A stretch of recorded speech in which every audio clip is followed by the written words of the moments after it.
faith in a lot of the known names and the experienced roster, and of course you would. There's a history you can rely on. Very few people are taking gambles on some of these newer rosters, and I think for both these teams to go off against, I'm going to say a quote-unquote easier opponent. You don't start your split off by going up against a G2, for example. I think it can allow you to get used to the stage, playing in this environment, and then you can showcase what you've got over the next few weeks. Oh, we'll see exactly what these two teams have got. Of course, Seiken subbing in for Milica in the mid lane for Vitality. Milica, unfortunately, unwell at the moment.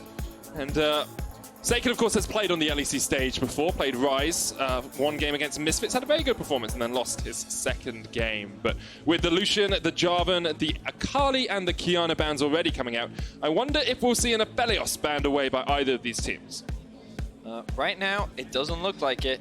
It seems to me that both teams, or at least G2 and Mad, were willing to make that trade, send it for Aphelios, and then you can decide what you put a higher priority on. The Jarvan priority ban is quite interesting and surprising to me. The Renekton ban, not so much. We know that Kavashad loves to play those aggressive top laners that you can look to try and put resources into to get them ahead. So by taking that one away from Kavashad along with the Lucian, the OG Lucian top player, they wanted to try and remove some of his carry potential, and SK Gaming immediately going to prioritize the big carry for Crown Shot, probably one of the main players that we're going to be looking at throughout this game to see if he can be that star for SK to help them get a win. He did have a few good performances last year, never really had his moment to shine. Of course, SK actually losing to Vitality in the playoff match, the tiebreaker for playoffs in summer, meaning they didn't even get to go through our playoff bracket. But there's another AD carry that we've seen a lot in the LPL. It's the Miss Fortune. Interesting that it's prioritized over the Senna though. Of course, a lot of strong junglers still up and available. The Lee Sin is still strong if Skeens wants to go for that. The Rek'Sai is also up, but it looks like for now, he's going to stick to Comfort, something that he does play a lot of, or he did play a lot of when he was playing in the French League. And it's so far pretty strong early game. Kind of what we expect. Junglers going to be prioritizing things like the Rek'Sai, like the Elise. I wouldn't be surprised if we saw Rek'Sai come out from Trick right now as an answer to the Lee. I think that it's a pretty strong jungle answer. But it seems that they're going to prioritize going for a safe top side. Of course, the Ornn can be flexed into support, even jungle, perhaps. Yeah. But we'll have to wait and see on that one. I know some people extol the virtues of Ornn in the jungle, but most of the time you see him top, mostly because the more experience you get on Ornn, the more useful your passive is for the rest of your team. Of course, you have to hit that level 12 before you can even start upgrading any items. And at the moment, Trick perhaps looking towards that Rek'Sai. Good prediction there, Vedius. Rek'Sai will be locked in for SK.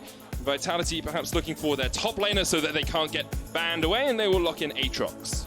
So Vitality going to use this opportunity now to ban away other top laners, is what I very much expect. Mord could be banned away. Of course, that is the assumption. Yeah, of course. The Ornn is a possibility. But that's the... Do you assume it's going to be flexed or not? That's the question, right? Because I think Mord is generally a pretty safe ban that Vitality could go for. Rumble is another good one, I think, just in case the Ornn is flexed into a different position. But of course, Rumble, I think we've been seeing a lot in mid lane. Yeah, we have. We saw it last year coming out from Doinby, of course, the Predator Rumble that would roam around the map. Don't remind me of that. Yeah. So yeah, I think that Mordekaiser would be a pretty good ban for Vitality. For SK, they do not get that first pick, so I think that they want to try and take away some of the other strong champions that still exist. I like the Rise ban. They could also consider taking things like the Diana away if they want to try and limit the mid lane pool even more. Of course, with a lot of the mid lane, or the current strong mid laners being banned away, you're kind of moving into... Nocturne mid territory. No, not Nocturne mid territory. You're never that far into the pool.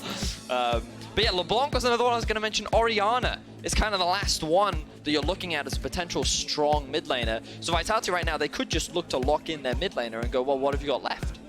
Does give SK the opportunity to sort of, counterpick if the mid laner is locked in straight away. And Orianna alongside the Ornn, the Rek'Sai, and the Aphelios would have a great teamfight comp, but final ban still just a moment away here for SK. Let's see what they decide to go for. Zoe is where they go. Is it once again a mid laner, as we said? So I've got Zoe on my B tier in terms of priority, and remember when we moved down the priority list, every champion that I have on my tier list for mid laners has been banned away except for Cassio and Orianna. The first pick that gets locked in is Cassio. My question is now, do they answer with an Orianna? No, it looks like, but is this Vel'Koz support? I think it's going to be Vel'Koz support. I think it provides enough poke and enough peel for an Aphelios if the Aphelios plays relatively I think safe. it's mid. You think it's mid? Yeah, I think it's mid. Okay, I mean, that's exciting. Okay, Vel'Koz mid. We get Aphelios and Vel'Koz on the same team. That wombo combo is disgusting. Glacial Fissure into Call of the Forge God, into Human Disintegration Ray, into Aphelios doing Aphelios things. Oh, Yeah, for sure. it's getting me excited. I think it's also... The thing about Cassio is that while she can be very strong in terms of the DPS, she needs to close that gap on you. She needs to be able to get into relatively close range, and something that Vel'Koz does very well is keeps you at a distance. Every time you try to close the gap, he's going to hit you with that Q. You then try to... okay, I'm going to flash that, or maybe I'm going to sidestep it. Oh, then you get hit by the E. You know, it's very obnoxious trying to close the gap against this champion, and that's why I love this Leona final lock-in from Vitality, because you need something that can just press that go button so that you can dive on top of them, that engage. And I think that the Leona will offer that. But then with the Braum coming out from SK, it's going to be a great answer to the Misfortune Burst. It's going to be able to block the Cassiopeia ultimate as well.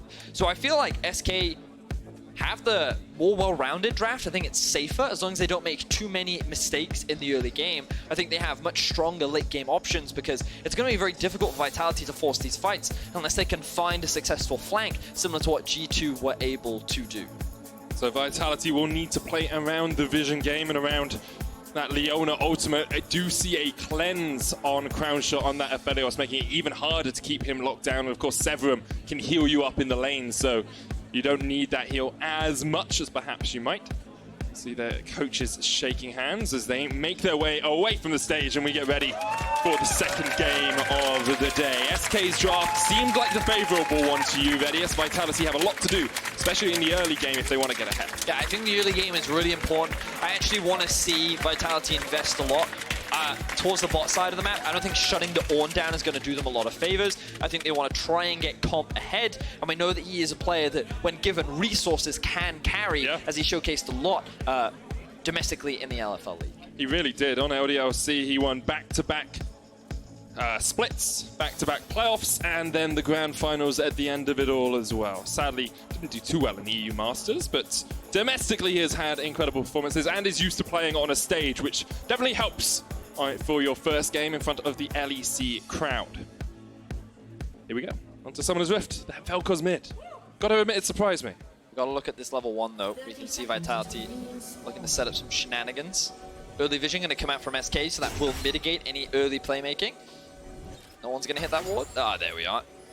That extra 10 gold is vital for the bot lane matchup, Vedius. It's not. It's a 1 CS advantage. I call that winning. Ooh, notice the cleanse on Crown Shot. He's going to be like, ugh, avoiding the CC. I did talk about that. Yeah, I know. That's why I'm saying, ugh. Oh. And I'm like, notice it, Medic. Did you notice it? I noticed it in Pick and Ban, which is why I talked about it. That's really good. Good job. Good spot. I don't trust Pick and Ban. I understand that. Pick and Ban has told me that they've all ran Smite before. Yes. And I'm like, you know what? I don't think that's accurate. That would be a fun game of League of Legends, though. But now, Menace, have you noticed that Crown Shot's running Cleanse? Oh, he's running Cleanse? He is running Cleanse. That's pretty cool. Yeah, he is running that. And why is that good? It's good against Leona, because when she tries to all-in you, you can remove it. You can remove the crowd control with the Cleanse. You know what a good Leona can do? Tell me. Zenith played onto you, and then just hold the stun. Yes. Just never pop the Shield of Daybreak. You know what else we can hold? The game. The game. We're pausing very briefly. Limit is the one that threw that one up.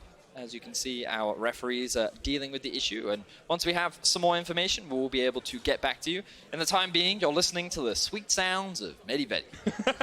We're starting our own podcast on day 1 of the LEC Spring podcast. Split. It's just, I'm just letting them know who they're listening to. We're here for Game 2. We had an exciting Game 1 if you've just joined us. SK versus Vitality, 2 rookie rosters. A lot of new players on stage. A lot of familiar faces as well. Always excited to see Cabochard return to the Rift. That man has been playing for a number of years now. And only for Vitality.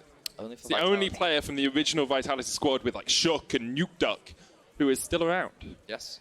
Of course, on he did his team. he did have a stint with Gambit a little bit before Vitality, but he is a player that has been around for a while now, and many eyes look to him to be the primary carry of this roster, and we'll see if he'll be able to make that one work out. Have a break, Freddy. Now, we here on the caster desk, because there is a pause, are in fact having a break. And due to our recent sponsorship, we can do that with the wondrous Kit Kat, which you two can at home. Grab yourself a Kit Kat, have yourself a break. Yeah, it's nice. Camera, cut to us, and then do it. I don't think they want to, Freddy. I think we should concentrate on talking about SK and Vitality But for a while. I had a bit prepared. Were you going to eat it finger by finger, or? No, one I was bite? going to show them how I eat a Kit Kat. Okay, so let's talk more about SK, because that's how normal people eat Kit Kats. Yeah, and that's the point. That's how you're supposed to eat a Kit Kat, medic. There are some people that like eat into the side of it. Like this? And oh my! What have you done? Who eats a Kit Kat like that? Well, it's the width of my mouth, so I just. Anyway, we're back into League of Literally Legends. eating it in half. Oh, we're back to the game. Excellent. Catches up, medic. What have we missed? Chewing. You're having a break. We got to get off the break. The pause is over, medic. Okay, so we haven't really missed too much. Interestingly, Trick started at Gromp. No, he started at Blue Buff, now he's going across towards the Gromp.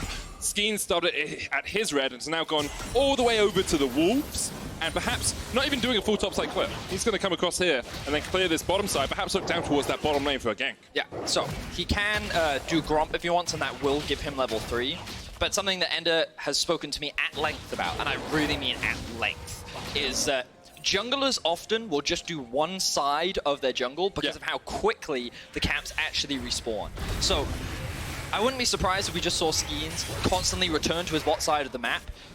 Krugs, you don't need to do them anymore because of all the additional XP that Gromp does give you. And I do think the bot lane is an easy lane for Vitality to play around. Obviously, with the why do I forget that? Cleanse available on Crown Shot, it will be a little bit harder, but you can see a wave stacking up. Cabochard does have his teleport. They do have some vision control on the bot side, River. Like, right now, it's looking like a potential dive. Always dangerous to do against a Braum. So dangerous against a Braum. But it's an option. It is. We're kind of giving those options available, seeing what they want to prioritize. Now, Skeens has just walked across the ward. He will not step too far forward here. I'm not sure if he spotted out that those Razor Beaks had been finished. And it looks like he's just going to settle for the Scuttle. Of course, if you can get double Scuttle, you can put the enemy jungler miles behind in the early game. That may be what he tries to do. Slight CS lead for Comp and Jack Troll on the bottom side of the map, but there's a wave pushing in, and Crown Shot should be able to equalize that pretty quickly. Cabochard able to push in the top side of the map. We saw this in our first game of the day, Aatrox versus Ornn. Ornn, he's not really supposed to do anything. He just kind of sits back, chills. At level 6, he may have some kill pressure because you can swap over to the Ignite with the Spellbook, and especially against an Aatrox, you can have a lot of damage. People always underestimate the power of the Ornn. But right now his wave is in a bit of an awkward state because the tower did end up killing one of those minions, and that's slowly pushing towards Cabochard, so he's not going to try and push this. He's going to force Sakura to overextend. Oh, never mind. He's just going to use his Q on the wave. All right, fair enough. I suppose he does have his jungle on the top side, so he could look to just push this wave in now, force it under the tower, and then look for an early base, try and get in the base before Sakura. Then maybe he doesn't have to burn his teleport. Something good for the bottom side of the map is the fact that Comp has got this early back off, and because he's got Strut, he's actually able to get towards this wave pretty rapidly and not miss out on too many minions. He's got double longsword now in that lane. He's about 10 farm down, but Crown Shot, as we've said, without the heal, if he gets caught out, if that Leona is able to lock him down for more than a couple of seconds, it's going to be very difficult for Crown Shot to survive. Seiken going to do a base after seeing Jenax do the same thing. Of course, Seiken does have the teleport, which means that he can go back and buy the tier and then immediately come back into lane, maintain that small CS advantage that he does have. You can see how safe it is for Jenax in the mid lane. We briefly spoke about this matchup during Champion Selects, but what you're going to see Jenax do a lot, he doesn't have the strongest wave clear at early levels, but he's very safe, very difficult to gank. Often you'll see a defensive summoner spell, like a heal or a barrier to provide that extra bit of safety, and he's just going to farm and wave and slowly ramp up throughout the game and honestly make this caster's life difficult as we see a play in bot. Looking for the lockdown, but there's the claim straight away from Crown Shot. He's got the Infernum. Jack Troll has to flash away. Skeens is here. The double up connects. There's the Sonic Wave as well, but you can't really jump in because Trick will just unburrow. You see Skeens was thinking about it, but the Rek'Sai had his number. So both junglers in position to set up for the play on the bot side of the map. Good response from SK as they get the flash out from Jack Troll and the heal from Comp. So overall, SK coming out ahead in this early skirmish. Gold still very even. Both teams slowly ramping up as Cloud Drake is on the board. No teams playing for it yet.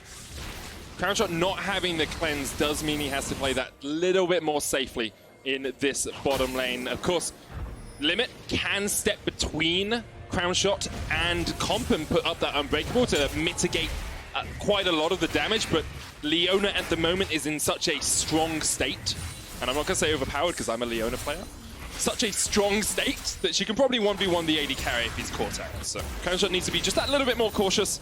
He should be fine. In the middle, I love how you lead it with, because I'm a support player. I have a 60% win rate on Leona. I have played 4 games on any other champion. It's really reasonable that I, as a support, can 1v1 the enemy AD carry. I think that's fair. They can 1v1 me.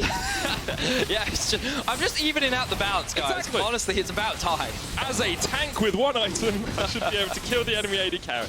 Well, Skeens is going to kill the Cloud Drake. Yeah, this is good Quick to shot kill. crying in the background. But I'm actually a massive fan of the changes to Cloud Drake. Yeah. 10% cooldown reduction to your ultimate, really valuable. I love it when it's a Cloud map, largely because I don't like the speedy boost thing. Don't think that's super valuable. But JerAx actually roaming top. Flash away by Cabochard. Life Form with his integration ray just rips through him. Not really too much you can do there.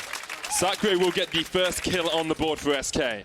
Good kill. Good roam from SK as well. They recognized that the Drake was going down. Their base timings were not optimal, or at least in a position to allow them to contest or challenge that early Drake. And honestly, it's not really worth fighting for that very first Drake because the stats aren't massive.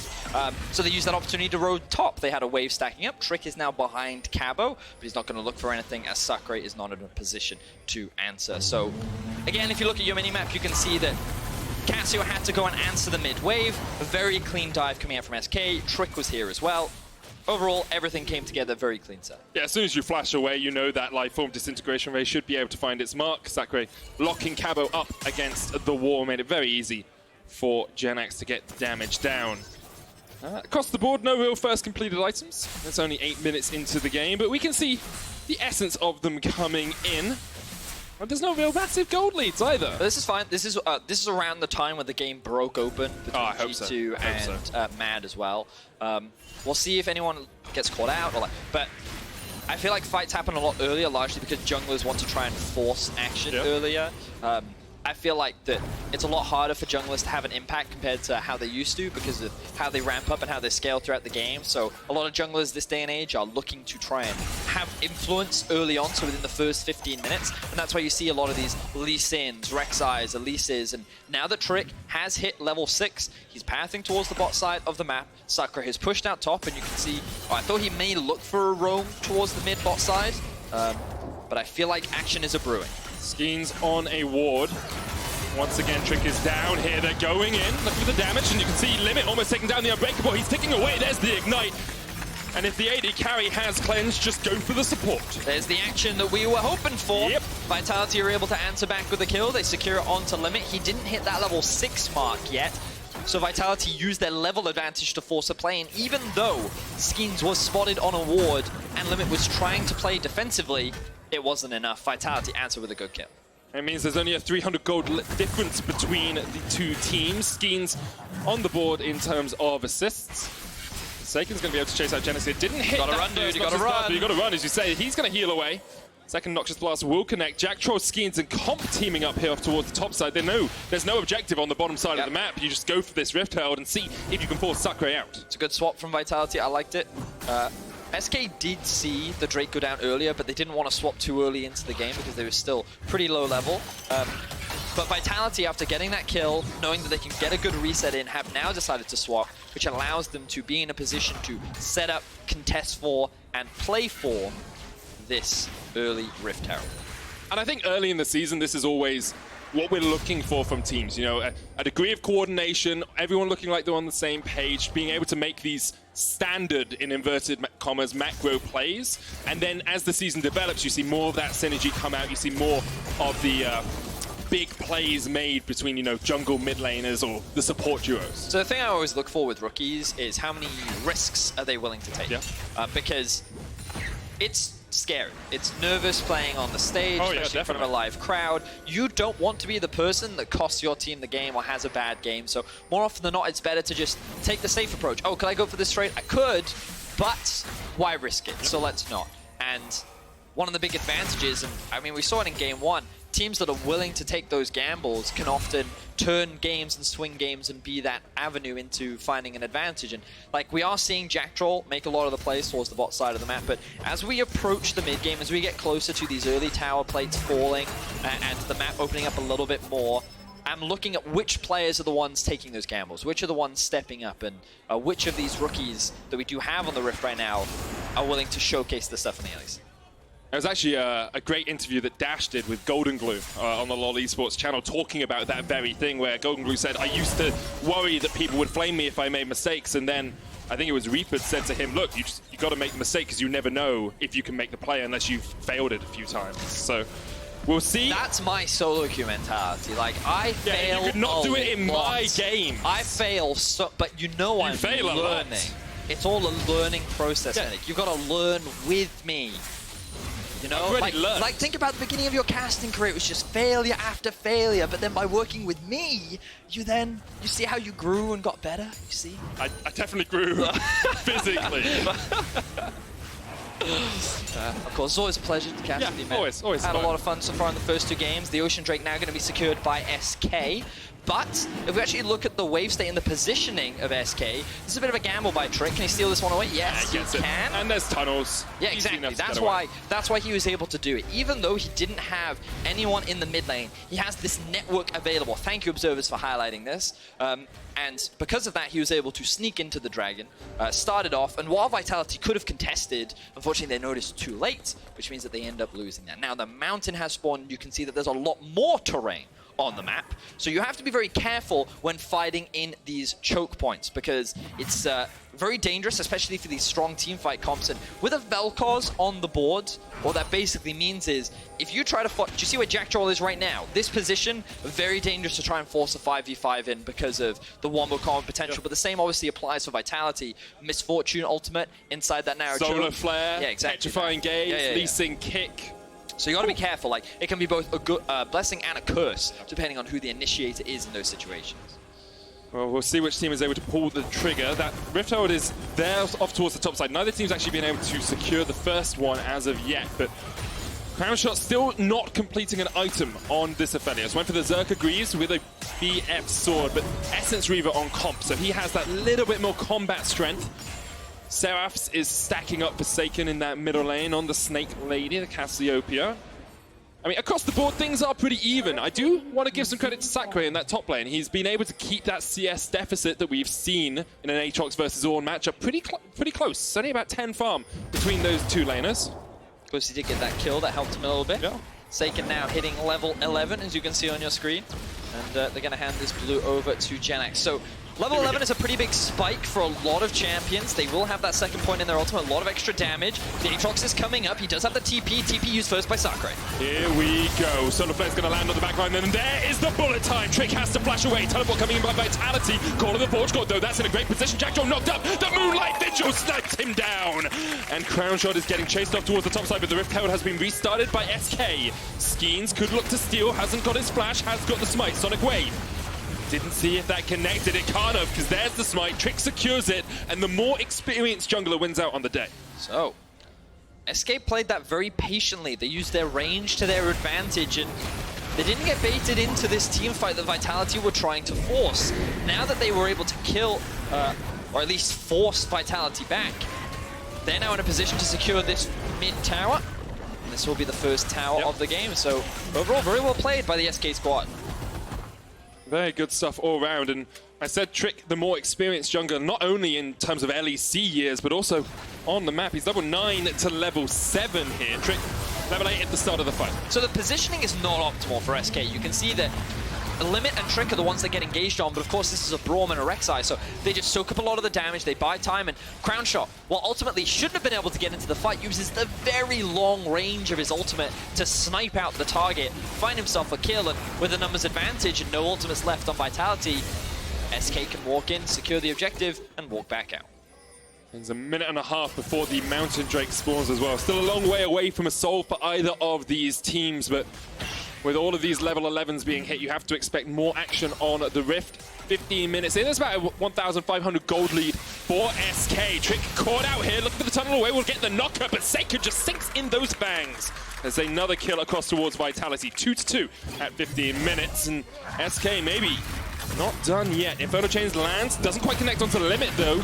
He's going to try and dodge away. There's the Unbreakable. Skeens going in with the chase, and there's the bullet time limit. Pops the stopwatch. Skeens low, already down. Crownshot takes one. Aphelios also opening up, and Kromp has to jump away. The Cleveland from long range was hitting his shots. Oh, now Severum is the gun of choice for Crownshot, and Vitality 5 members strong here. Well, 4 members will just all back away. Meanwhile, Sakurai was just proxy farming the wave in the top lane. A lot of picks going back and forth. Honestly, kind of a mistake coming out from Trick. He thought that he was safe moving into that side of the map because of all the vision that he had, but because Seiken had priority in the mid lane, he was able to move first, and with a great use of the miasma, they could find that pick onto Trick. But then Vitality got over eager. They tried to force a dive onto Crownshot and Limit, and, well, we're about to see the payout of that effort. Oh, we're going to see Seiken. Oh, we won. He was just waiting in a bush. He's just waiting without Laid a vision. trap. He sprung once he found his prey. Snake in the grass. Snake in the grass, indeed. We'll find that kill. Big shutdown as well. 500 gold into the back pocket of Seiken. He's going to be very, very happy about that one. And kill score very even once again. It really is, and I want to think about how this game develops from here, because it's only 1,000 gold between the two teams. You've got an Aphelios who scales really well. On the other side, you've got Cassio that scales really well. What are your expectations for the next few fights and next few minutes, Fetty? Well, I think it's easier for SK to start team fights, but one of the things they have to be careful of is the amount of zone control available on Vitality.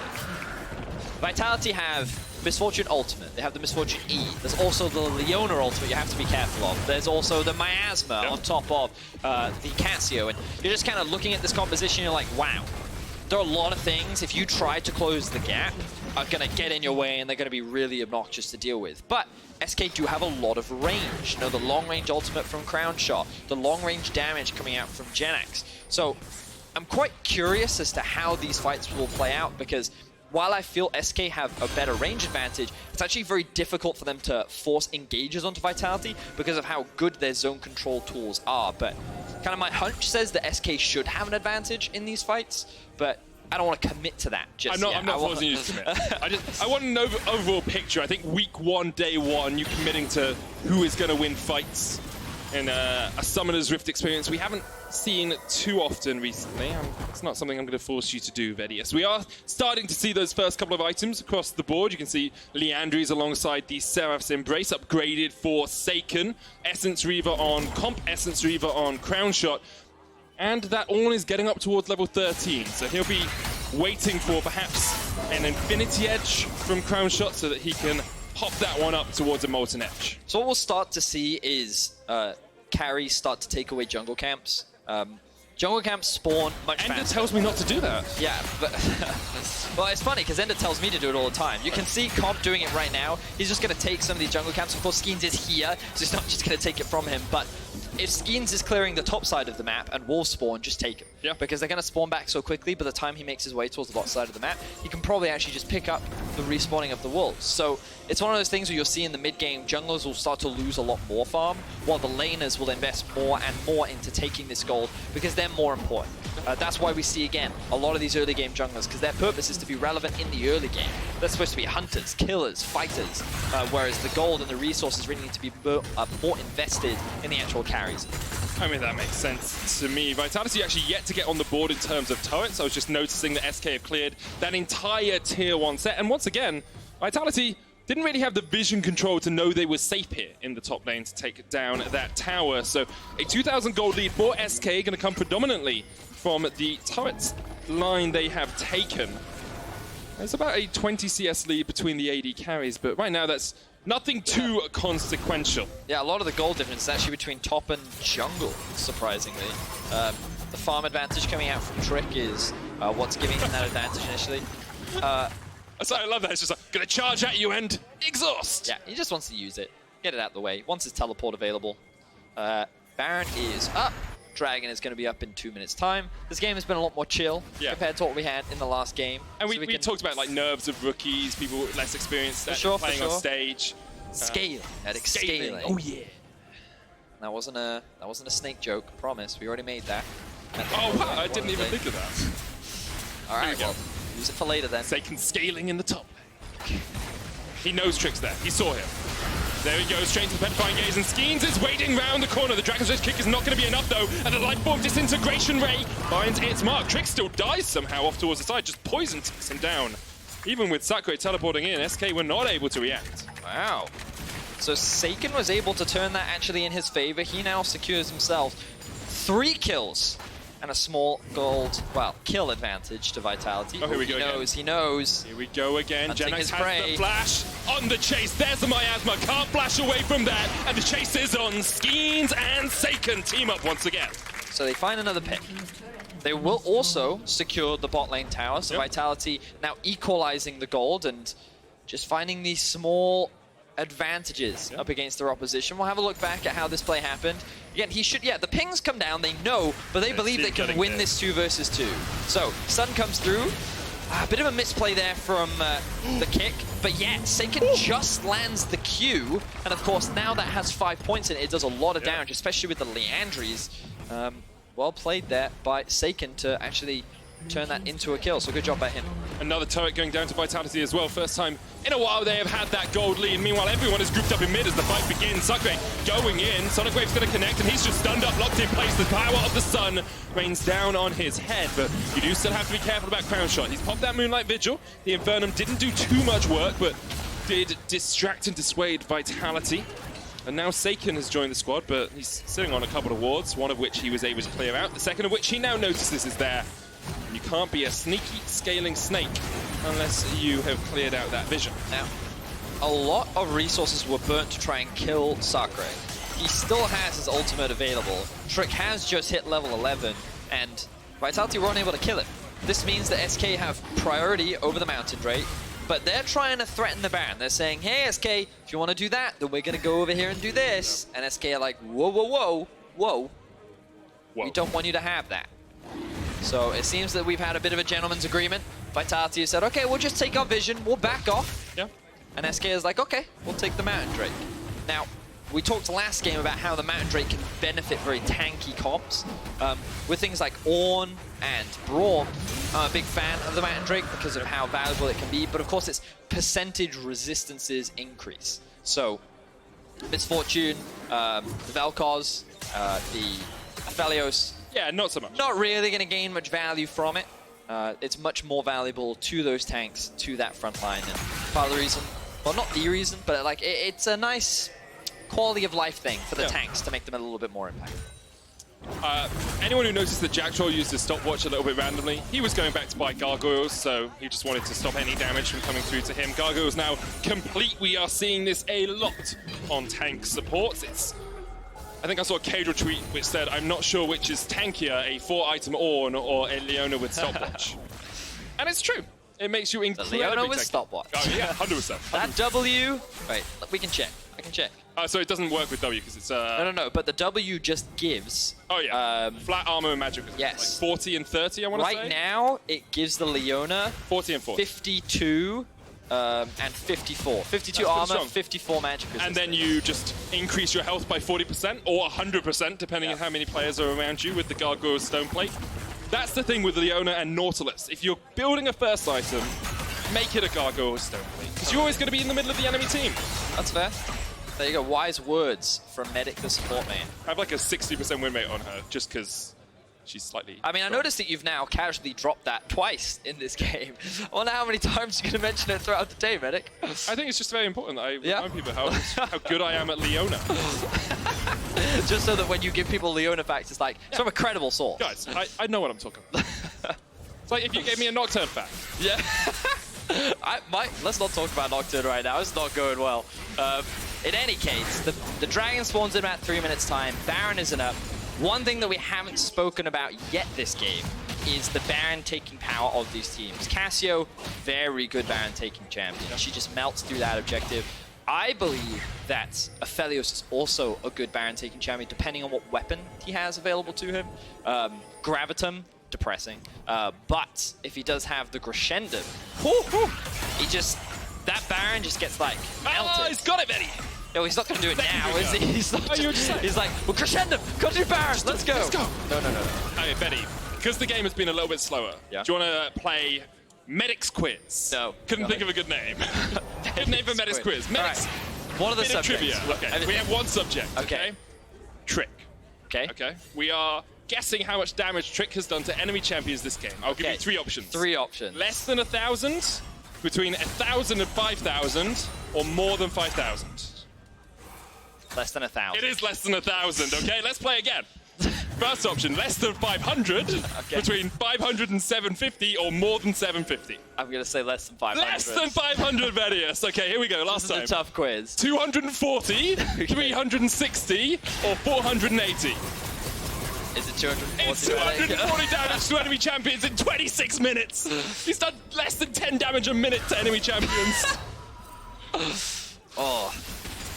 But he did get that rift out. I mean, that was a fun quiz. Here we go. Baron has been started. Vitality are the ones. Oh, they know, they know. SK coming. Great. Call of the Portugal. Great positioning for him here. He opens up. Praying to the gods above. Limit coming in as well with a Glacial Fissure. Skeens is in there. Already in the pit. Dodges away from it. The smite. It's all he needs, but it's Cassio that gets it. Now, Vitality has to get out of the pit. Camera shot. Skeens have jumped away. The bullet time's opened up. Trick with the knockup adds to his damage score. Gets the shutdown. But Vitality get her out with Baron on 3. Now, Trick, while he does increase his damage amount, he does not secure the Baron for SK. Vitality walk away with that one, but what a gamble. Skeens, I don't think he had smite. I do not was think, weird. Yeah, you did not have that available when he started off that Baron, and now SK, they're actually looking to push in. Of course, there are the Baron minions, but look at the flank from Sakura. Go for the fight. Volcanic Rupture isn't going to get the knockup. Can't be able to escape. The Inferno Chains will pull Sakura back, and there's no minions here. This tower isn't falling that quickly. Now the minions join them up. SK are going to push through the mid lane. We're looking for more, wanted more, but just going to have to settle for one tower. Well, the dragon spawns in 25 seconds. Vitality can use the reset that's likely to come out from SK as an opportunity to secure that objective. Gold's still very even, and you can see in the top right of your screen, the Baron buff not resulting in a huge payout right now, but the team is regrouping. Seiken is alive. He's making his way down mid lane, and they want to try and break into this first mid tower of SK. The thing is, there's so many turrets available for Vitality that if they have the Baron for a little while, maybe they can look to get, 2 or 3 towers out of it because they haven't taken them before. But instead they say, okay, we want to get that clock ticking on the Soul. We want that Mountain Soul pretty soon. They're going to take the Dragon away, and that means it is 5 minutes before Vitality will fight for that Soul.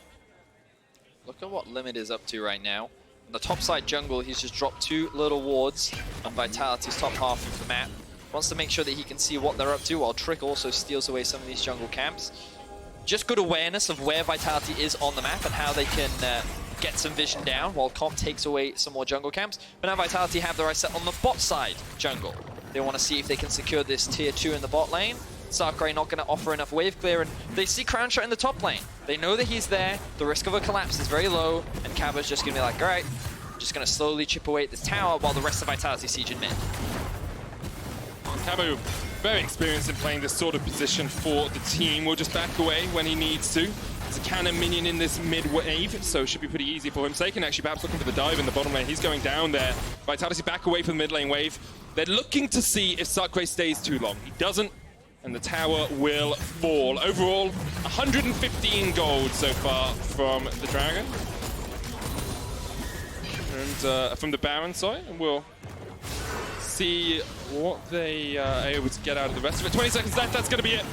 I guess if you lose 2 players and then you decide to prioritize the mountain over going for the push, you take what you can get from Baron buff. So you can get plus 149 gold. That's 3 control wards. Yeah, worth. Sure. As a support, sure, but no one buys them anyway. So we will see. It's one of those games where, I mean, we talked about it earlier. Caution seems to be the word that is kind of blowing through the rift right now. You're just like, ooh, careful. Like, even the rift is like, oh, we'll give you some mountain tricks to improve that caution. It's like You know, it's like a mother with their child. You know, like obviously you care a lot about the child and you want them to be safe. But like it gets to a point where you kind of need to let them leave the nest and be like, hey, throw a dagger, see what happens. Now, admittedly, I'm not advocating for children to throw daggers. I mean, that did sound like what you were advocating in the game for. of League of Legends. What I'm saying is like, hey, like, you know, take a gamble. Obviously, you want to try and wait for the right time, the right moment, that right opportunity. And of course, with MF being at 3 items right now, like, now would be a pretty good time. Now would be a pretty good time. Maybe they're waiting for the dragon. They're playing patient. They're playing safe. Look at that shield on top of Comp right now. It's a pretty big shield. Of course, the other thing we didn't talk about was the Ornn items. They offer that little bit of extra late game value because you get like 1,000 gold's worth of extra stats. And you can see the Molten Edge now being completed for Crown Shot is going to make him that bit stronger. Do you know what the Luden's Echo upgrade is called? The Luden's Echoes, is it called the... Okay, if you don't know, just say no, because I need the punchline to come pretty quick. I'm going to say no, I don't. Luden's Echo, Echo, Echo, Echo, Echo. Crowd hated it. Thank you, John. That was like golf claps. That's I had to look at them and point at them. Very like, entertaining, Medic. Yes, well done, yes. It was you better can than have I that don't know. one. Well, I was trying really hard. I was like, is it like the Molten Echo? No. Maybe it's the... I know the Zhonya's. Zhonya's the Zhonya's Paradox. The only one I know is Molten Edge.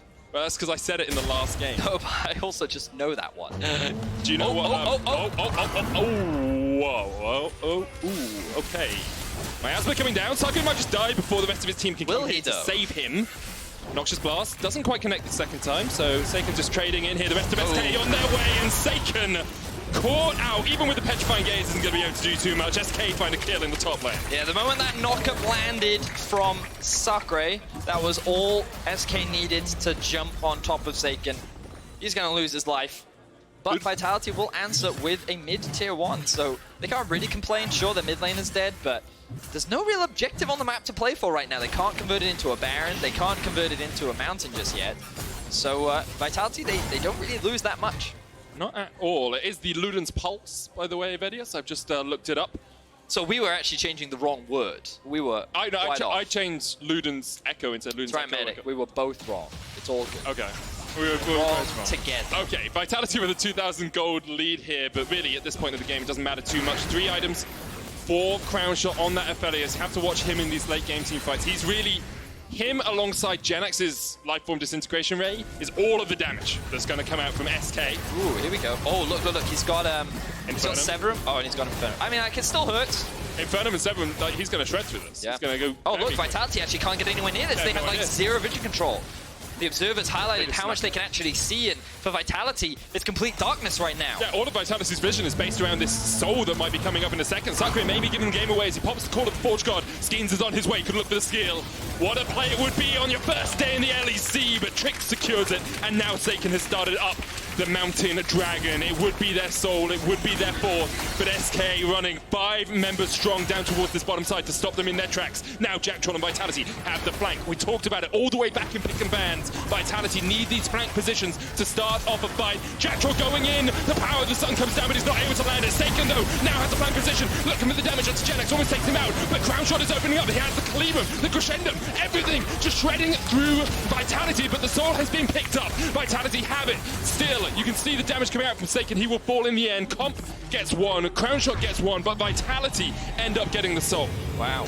Vitality, yes, they secure the soul, and SK, they walk away with the Baron buff after that. Vitality's now going to pick up that hefty shield that they'll get as a result of having that soul, but let's have a look back at how this play happened. Seiken is getting in a position to flank. Medic, you talked a lot about it, how Vitality need to try and find these flanks, and I thought with the positioning that Seiken had, this was going to be a 1 team fight for Vitality, because immediately you split the team up. Trick and the Sakurai on one side, Seiken having access to the carries, but really good response from Trick and Limit as they see Genax in danger, both flashing to protect him.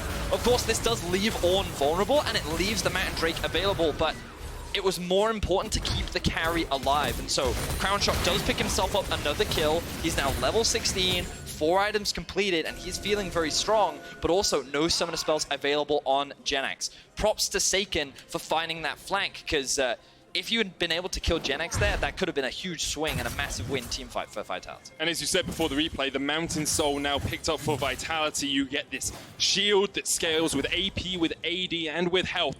And it means that really burst damage is just a lot harder for the enemy team. They can't just shred through you in a moment. They have to slowly chip away, but with something like an Aphelios, you can do that in these team fights. So Crownshot the one to watch alongside Genax.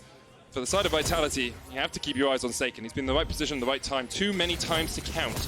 Now SK are looking towards this bottom lane. Trick with a good Prey Seeker will spot out Skeens and Seiken. Going forward for the tower, the Baron buff still on for 35 seconds. Been a good Baron power play for them so far, but they want to open up just a little bit more of the Vitality base. They secured the tier 2 in the bottom lane. They would really like an inhibitor with SK, or an inhibitor tower at least. But Vitality going to pop the bullet time to stop that from happening. A lot of damage coming out. Look at that shield from Comp. Yeah. Man Drain definitely paying dividends in that aspect. It's going to be very difficult to kill this Misfortune. Also has a Bloodthirster as well, so... And the shield from... Overheal. Yes, and also the shield from Lee Sin as well. Oh, all the shields. Safeguarded, overhealed, Bloodthirster. There we go, though. This is the siege coming out from SK. You can see how much zone control is coming out from Vitality, but the ulti now coming out from Sakurai. Oh, Cabo has the flank. Here comes the team fight, and Trick is locked up at the start. Jackdaw hasn't get away. Moonlight Vigil coming out there. Light Focus Integration Ray. That was the Gravitum. He locked him in place, and with it, they could follow with the Vel'Koz, but still, no one yet to fall from Vitality. The minion wave too far away for SK to push in. Very close team fight between both these teams, but no one ends up dropping. Vitality are able to hold onto their base, and SK are able to get away with their lives. That was a scary flank coming out from Cabo. That looked like that was going to be a game changer, but SK, they were prepared for it. The ultimate came out early from Sakurai, goes on to Seiken, meaning very difficult for him to get into the fight. A lot of the damage being absorbed initially by Jack Troll, and remember, Comp did not have his ultimate available. Then, when Vitality gets closer and they try to engage on the SK, that's when they use their range to their advantage. Genax fires his laser, and there's no way in which Vitality can commit to the fight. I really like that combination. Crownshot switches to the Gravitum, chucks out the Moonlight Vigil, then roots everyone in place, and then the laser comes in. But unfortunately for SK, they weren't able to pick anyone up. However, if a fight goes that way once again, you have to think they will be rattling in the kills. Now, Baron up in a minute 40, Elder Dragon, 2 minutes time. Hey, Vedi, you want to know something cool? Would be the first Elder Dragon of the decade in the LEC. Will it, Medic? Yeah. I wonder how many new first of the decade it will Okay, be. so you should be very thankful. When I saw Lee Sin miss a Q in the last game, I was going to say it's the first Lee Sin Q that's been missed in the LEC this decade. I feel like there's a lot of firsts. It also depends on what you consider the first of a decade, Medic. It does. It does indeed. A lot of people argue that 2021 will be the start of the decade. And you know what, honestly, I don't care. So, we're going to focus on the game. The Baron spawns in about a minute's time. The Dragon spawns in about a minute and a half. Top lane is pushing. SK have abandoned that wave. They don't care about it. What else have we got setting up the bot wave? I'm going to have a quick look. Is that slow pushing? So, like, you get into a point of the game where cannon minions start spawning every... Ooh. Yeah. Ooh. Oh. I love your leads into these fights. I call it Force God anyway, connects, but everyone's miles away. Okay, just concentrate on that. If something happens, I'll say it. Okay? Yeah, so I'm trying to look at the minimap right now. So you get to a point in the game where cannon minions spawn every wave. It's like after 25 minutes, right? Which means that what you end up happening is like almost these wave freezes, and it means that the lane just almost stays in the same spot, as you can see in the bottom set, which means that it can't really be used for anything unless the team's go and clear it out. So we've got a bit of an A-ramp going on right now because neither team is setting up their side waves at all, and it's just resulting in both of them focusing on fighting in the mid lane, I guess. And about the 10-minute mark in this game, you asked which rookie would be the one to take the risk, which rookie would be the guy to step up and risk making a mistake to make the play. And I think right now we're seeing that both of these teams are still a little bit uncomfortable in being that player to initiate, being that guy to pull the trigger on a fight, because right now Jack they're all Troll just backing away Jack Troll lands Crash, but he uses the cleanse, flashes away. The bullet times come out. Jack Troll down to half HP limit down there as well, but he's going to be healed up. Now Vitality can disengage, but Sacre's going to try and stop it. There's the Moonlight Vigil, not really going to do too much to Staken, who can open up on Sacre. Down towards the bottom side of the fight, CrowdStrike is now flanking, coming back from the side. Cabochard stepping forward, but look at the damage from the Crescendum. Straight back into the Infernum there for CrowdStrike. He will shred through the entirety of Vitality if he can get those off. Saken gonna have to run away. Baron is up, Elder is up, and SK actually pinning for the Elder instead. They want that. They do not want to give up that huge team fight. They're also just in a much better position to contest for it because Vitality could have still challenged for that Baron, but right now Vitality are in no position to contest this. That's why they're rushing towards it. Saken has gone back to base. He's now going to TP back in, but now they're in a position. Now they're looking to fight. What ultimates are available? None for Jack Troll, none for Comp. Cabo and Saken do have theirs up though. Lifeform Disintegration Ray is there as well. No Call of the Forge God, but that is about 2 seconds away from being available. Sacre stepping into the bush, gaining vision for his team. There's a control ward in the pit here. Trick with the Praise Seeker will start up that Elder, and now things get tense. Cabochard once again looking for the flank. Trick gonna tunnel away. Sacre stepping forward, takes out the control ward, but look at Jantro, look at Skeens, look at Cabo. See the positioning here from Vitality. There's no vision for SK around there. Now they'll know where Skeens is. 10,000 they go. on the Elder. Jantro has the flank. They need to realize CrowdStrike, no flash, no cleanse, perhaps no life left, but he opens up with the Infernum. Stand up. There's the bullet time. Goodbye, Aphelios. Nothing he can do about it. Go back and join your sister on the moon. Sacre there. Gonna get locked up in the pit as well, and that's the Elder for Vitality. Great play around vision, great flanking positions, and Vitality should get this, but Trick is going in. They try to... Oh, it gets in the way!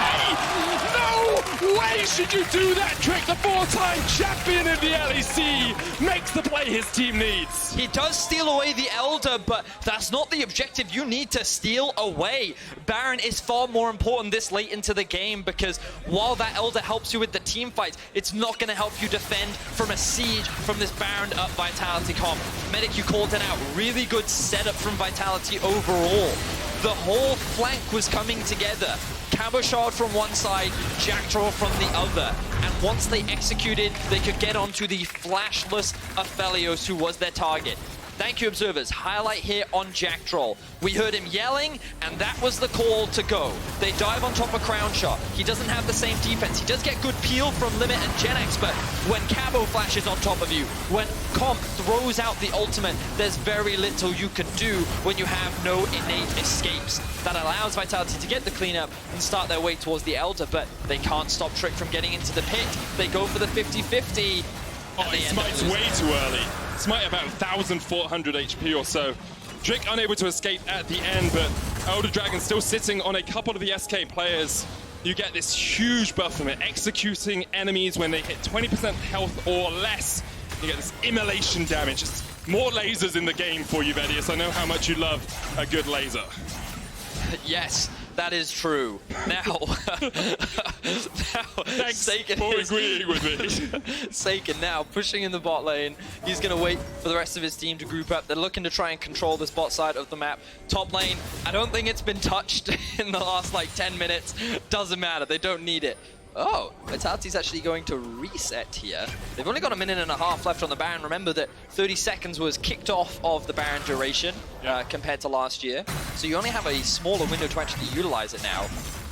You know, Medic, did you know that this was the longest game of the decade so far in the LEC? You got me with my own thing! That's cool, man. Yeah, it hurts my soul, though. You know, this was the first Mountain Soul. Why would you have to ruin it? You had to ruin it, didn't you? So, right, where are they setting up? Wait, they've gone top lane. Wait a minute. So this is the thing, you can't neglect a lane for that long. Eventually you have to go back to it. But I mean, they really didn't need to play. I guess, I don't know. Anyway. Betty, we're 44 minutes into the game. Yeah. We've had 3 Barons. I feel like we've got another 4 minutes in store. We have an Elder Dragon that went to the team that had just lost 2 players. We have a Mountain Soul. I don't think we really know exactly how this game's gonna develop. No, Comp's got a big shield. He has got a big shield, and the tower's going to fall. So this is good. 3,000 gold or so from the Baron buff so far. Wow, that was good damage from Genex. Yeah, Genex with a Rabadon's Death Cap, a Luden's Pulse, a Banshee's Veil, and a Morello Nomicon will do quite a bit of damage. We've got basically full builds on both the AD carries as well. Who is stronger? And I don't really know either, right? If MF gets a full bullet time off, that's going to be great, but Aphelios has more innate utility in his kit, I guess. at the moment, So we, it's winning by 847 damage. So, again, I think like both comps are kind of geared towards team fighting. Yeah. I felt like Vitality had the stronger early game, but to me, whenever you look at a champion like an Ornn, you should be the team that has the stronger late game because you kind of get to dictate how fights are started. And you get like a few thousand free gold worth of items, right? So, like, on paper, that's kind of how it looks to me, but execution is a large factor in these fights. We saw that what happens, because Crownshot is the primary damage dealer, and Genax and Crownshot don't have a lot of mobility, if Vitality can set up where the bullet time can just freely go off, and that Jack Troll is able to get a good engage, then you can dive on top of him with Cabochard. But when it comes to a straight up front-to-back team fight, I feel like SK should be stronger because their front line is just objectively stronger, and the range from their carries is longer as well. So that's what I feel, but like the way in which these fights have been playing out has gone in favor of Vitality. But I also think that's just because SK like are too afraid to pull the trigger. I feel like we've not really seen SK be the initiators of a fight yet. So I mean, a lot of inexperienced players on this SK team. well, not really. No, actually. so Genax had 7 games in summer. Sakurai's been around for, say, a couple of splits. Trick has a lot of experience, but then Crownshot has been around for 2 splits, and Limit has been around for no time at all. Like, I acknowledge that, but like, so if you assume that Trick is your shot caller, your leader, I feel like you could just say engage, and Sakurai's just got to press R, right? Sure. So, I don't know. Maybe there's something that I'm missing. You know, it's obviously only game 1 for both these teams, and I don't want to judge them too harshly based on it. Like, I think we can both agree that we have been seeing some... Is trepidation the right word? Yeah, trepidation's a good word. From both of these teams, and obviously, again, they want to start off on a win. It's of course important. you do. Like, especially for a rookie roster, to go 1-0 on day 1 is definitely a good morale booster. And in a game against people you expect to be playing around the bottom of playoffs, you know? For sure. So, it's understandable why they're playing safe. We'll just have to see who is able to finally get that successful engage off. And right now, it's SK that have priority on the mid lane. They've protected those minions. Yeah, the fact that some of these minions have survived makes this a free tower. Oh, okay. Much. Vitality are actually going for a split push. Yeah, no, that's a massive mistake. You can't do that. So they just get a free inhibitor. Great play by SK, shepherding the minions in. Wait, but now they're in a position to collapse. Yeah, they have a flank position, but Sakurai is here, trying to get onto Jack Troll, but he face plants straight into the wall. They're looking for Crownshot, but Crownshot didn't even need to use his stumps to get away. The Moonlight Vigil does connect, but here is Cabochard down towards the bottom side, surrounded by 4. Into the GA, the kickback, once again it's Crownshot, but look at the damage from Genax.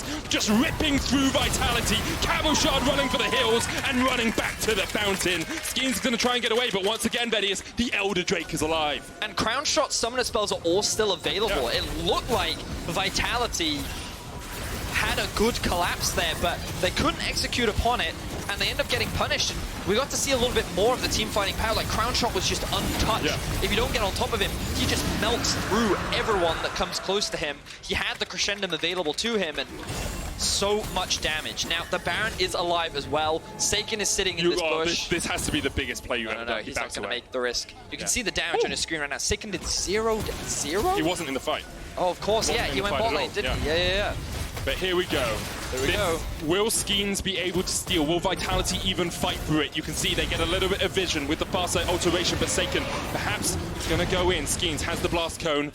6,000 HP left on that Baron. SK still looking for it. Skeens. Sonic Wave, 3,000, not going to be able to get in there.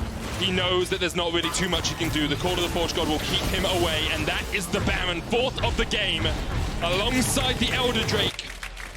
SK now in a commanding seat in this matchup. Yeah, it felt like Vitality had everything they needed to end the game, but then, like, a small mistake here. Like, they kept playing towards bot side of the map. This was the decision where they said, hey, no, you can push bot, go for an inhibitor trade. But of course, Crownshot's like, hey, I have a bunch of chakrams. So watch Crownshot in this fight, assuming we see the rest of the replay, because Jack Troll tries to jump on him, and Crownshot's sidesteps are beautiful. Yeah, so we'll keep an eye as Jack Troll goes in. So you see the stun, all the CC comes down onto Braum. It gets wasted onto Limit, and now it's Cabochard by himself onto Crownshot.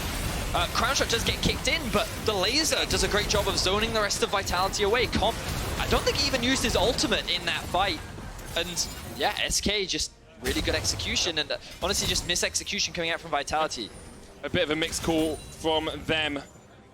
Remember that Seiken isn't part of their usual starting lineup. It will be Melitza replacing him as soon as Melitza gets well again. So perhaps they haven't practiced together that much. Perhaps there's a degree of just misalignment on how they wanted to play that. But now SK having opened up that mid inhib with the Elder Dragon still on them. The bullet time going to try and get rid of some of these minions, but there's double cannon still waiting.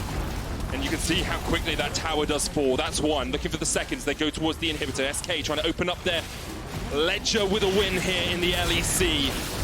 And it will take something miraculous from Vitality and from Seiken particularly to stop it. Teleport coming in with the flank kick. Abashard looking forward, but that Nexus tower, the first focus for SK. Lifeform disintegration rate almost takes down Comp.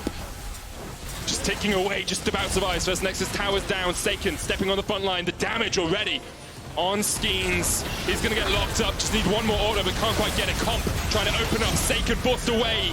Again, one more shot would be enough, but the Nexus should just be the target here for SK. Jacktroll jumps in, but the cleanse away from Krauser. Jacktroll almost falls. Skeens low as well. Seiken there, but the Nexus tower. The Nexus to target SK. 1-0 in the LEC here in Spring. Definitely a surprising end to the game. A simple mispositioning error from Vitality in the mid lane where they made the wrong call, they made the wrong decision, and SK end up executing better. But like we said it throughout the game, it felt like that there were a lot of nerves, a lot of caution being taken for both teams. And it's expected. It's expected in week one, day one, that perhaps you're a little bit anxious and you have that trepidation, as you said. I think the teams will be able to go home and say, well, there's some very obvious things we want to improve on. We want to have more decisive calls. We want to be a little bit more aggressive. But you take those in the end of the day. At the end of the split, it will still say 1-0 to SK. Like props to Seiken, he did a lot of good stuff throughout the game. Unfortunately, in those late game fights, it wasn't quite enough to be able to carry. And I think we did get to see the power of the team fighting capabilities of this SK composition. But overall, very slow game, definitely much slower than what we saw compared to game one. And yeah, pretty crazy. SK are going to walk over the win. We've kind of seen and Jacktroll's chair just fell off the stage. Kind of see the two ends of the spectrum of League of Legends. You had game one, which was a little bit chaotic, I think we'll all admit, and then game two, which was a lot slower and a lot more methodical. I mean, like, we'll be honest, like, there were mistakes in the sense that, like, there were probably a lot more fights that could have been forced. Like, the Elder Dragon was stolen. Like, a lot of things happened on both sides where I think it could have been much easier for them to force. A slow game does not make a good game. Yeah, exactly that. Or a high level game. Yeah, we've seen like the level at which these teams are coming in at now. It gives a good evaluation initially, and we'll have to see how they stack up when they face up against the other teams tomorrow, because we definitely need to see a little bit more pack in their punch if they want to contest against the other teams in the LEC. We definitely do, but if you have enough of League of Legends for now, Legends of Runeterra is headed to open beta. You can choose from a familiar cast of 24 champions from League of Legends, each with a unique mechanic and game-changing level-ups. You can also bond with adorable guardians like T-Hex, Snapper, or the Gromp Jr. Challenge your friends for bragging rights or rise through the ranks to see where you stand. And remember, you have years to be the best, but only one chance to be the first. It's the perfect time to start playing. We hope to see you in-game. Now, coming up next, though... Oh, actually, I just realized we hope to see you in-game, but not if you play Mushroom decks. They're quite annoying to play against. Coming up next, we'll have a look at SK's win, and Dracos explains why you should go Rogue in 2020.